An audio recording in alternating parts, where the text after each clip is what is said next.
The 4 Premier League games that we've seen on Matchday Live. The week, of course, began with Chelsea's narrow win over Norwich. Then we saw a late Chris Wood penalty deny Wolves all 3 points at Turf Moor against Burnley. Bournemouth did frighten Manchester City towards the end, but couldn't get anything from the Etihad. 2 goals for Harry Kane, including the 200th club goal of his career. I got the 3 points in Jose Mourinho's first ever league win at St James's Park against Newcastle. And Arsenal, their first win in 10 Premier League meetings with Liverpool by 2-1. As you can see, four more games tomorrow, including big ones for Villa at the bottom, Leicester, Sheffield United and Manchester United in terms of those European places. And a huge one as well on Friday to complete the match wing. West Ham at home to Watford, those two on the same number of points. And as you can see, they still have, West Ham and Watford, that 3-point cushion over the drop zone. They also have a better goal difference as well. Villa and Bournemouth really do still have it all to do. Movers today, Arsenal up to 9th on 53 points. Tottenham up to 7th on 55. And Wolves on 56, just a point ahead of Spurs now after that late equaliser for Burnley. Manchester United, Leicester and Sheffield United are all in action on Thursday. Much more from Alan and from Steve. You say you're happy. You keeping a bit of that in there? Just a bit. You know, when I get home, I'll probably celebrate with my family and everyone, but really delighted. Because of the nature of the first goal they conceded tonight, Liverpool, did you hunt and press even more? Of course, you know, I think when we came that second half, the boss said to us, just keep pressing and keep putting them under pressure, you know, so I think that's something we wanted to do and carry on. I think we've done that very well, you know, and that's how we got our first goal, so we was eager to keep pressing them. Also tonight, with so many changes, did it give players an opportunity for a place against Manchester City in the FA Cup semi-final?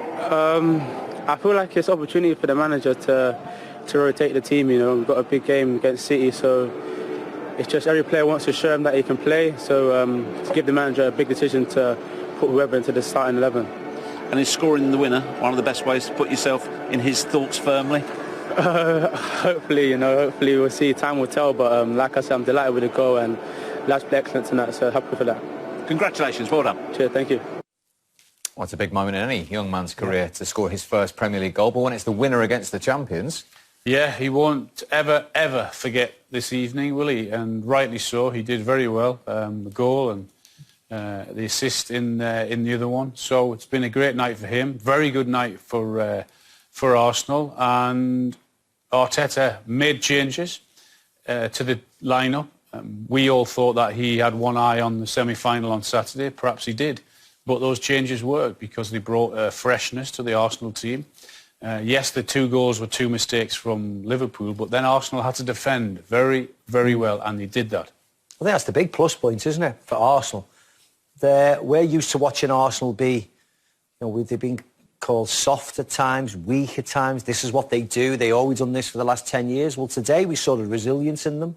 We saw the resilience in Holding and David Luiz. No messing around, no mistakes, clear your lines. I think early on they got caught out, you know, wanting to play out from the back and the goalkeeper, but after about 15 minutes, the message came on and everything went long and they cleared the lines a lot and there was no mistakes, and that's all you can ask for. They allowed Liverpool to play wide. They allowed them to cross the ball in. They allowed to, you know, to attack down the flanks because they were very comfortable in anything that comes across. We are clearing it. And it worked today. And whether that was a plan because that's what they're expected to face against Manchester City, who will dominate possession like Liverpool did, and they will allow the balls out wide because they'll fancy themselves up against Gabriel Jesus or Raheem Sterling or Bernardo Silva. It worked tonight, and they have to do that all the time. That's all we want from Arsenal. Consistency in that block of centre defence and centre midfield. Be hard to beat, and they were like that tonight. Yes, it was Alisson's mistake, but Reece Nelson's finish you were impressed with, the composure. I was really impressed. Yeah, there was no panic at all for someone so young who wouldn't have been in this position many times. Look, he doesn't panic, takes the touch with the left foot, sticks it away with the right foot. He's under pressure. He hasn't really got that much time to think about it, which probably helps him. Look, the left foot touch and sticks it away beautifully. You know what I liked, Al? I like the way he gets himself back on side there. He runs backwards to make sure that he's available for that pass. It's not a case of the goalie's made a mistake, right, I'll just sit and watch. His first instinct is to get back, run backwards, get onside, in the hope that he might receive a pass. And as Alan said, when it came to him, his first touch was beautiful, and he just slotted it into the net. Really nice goal for someone such, you know, inexperienced. Yeah, a moment certainly to remember for Reece Nelson, and one to forget for the Liverpool goalkeeper, Alisson. Alisson, how irritated and frustrated is everyone in the dressing room right now? Yeah, we are, of course. Always, when you lose a game, is difficult to get it. But tonight we deserve to lose. It's not often that this happened with us. But tonight we don't play enough to win or even draw. Tell me about the 2 goals conceded. We're so not used to seeing self-inflicted mistakes from Liverpool. Yeah, I think it's maybe 2 individual mistakes from me and from Verge, but normally when you commit a mistake, our team is ready there to defend again. And tonight we wasn't there. And then in the game, when you commit too many mistakes and you are not 100% involved, you are punished conceding goals, and that's what happened tonight. But this is stay here tonight. We have to learn from this, and we have now more 2 games to close this season in the best way. There'll be easy accusations that it's because the title's already won that there was a bit of switching off. Is there anything in that? This is our fault. It's on our hands. We know that we are not giving all that we can. Maybe, I don't know if this is the reason, because we switch off after being champion. The fact is that we are the champions. But we want to finish as a champions, playing as a champions, playing as we played before. We know why we became champions, not that we arrived there and play in some way that bring us here. We know what we did to be champions, and it's not easy. So we need to bring back the motivation to play again and give 100% to win the last 2 matches, and we need to think in the next one. He's reminding everyone of Liverpool standards there. Of course, just 1 defeat last season in the Premier League. They've now lost 3 of their last 9 games. They'd lost 3 of their previous 74, just for context, Liverpool. Is it just natural human nature that slight measure goes when you're champions? Yeah, they've been under that much pressure for such a long time, Liverpool Football Club, to deliver the Premier League. They've been at it for 3/4 of the season. They then eventually win it. It is totally understandable that they're not at it. Their fans might not want to hear it, but I get it. I understand it. As I said, it's been so intense for them, playing under the conditions of not having won the title for 30 years. They eventually get there. Then they have a party.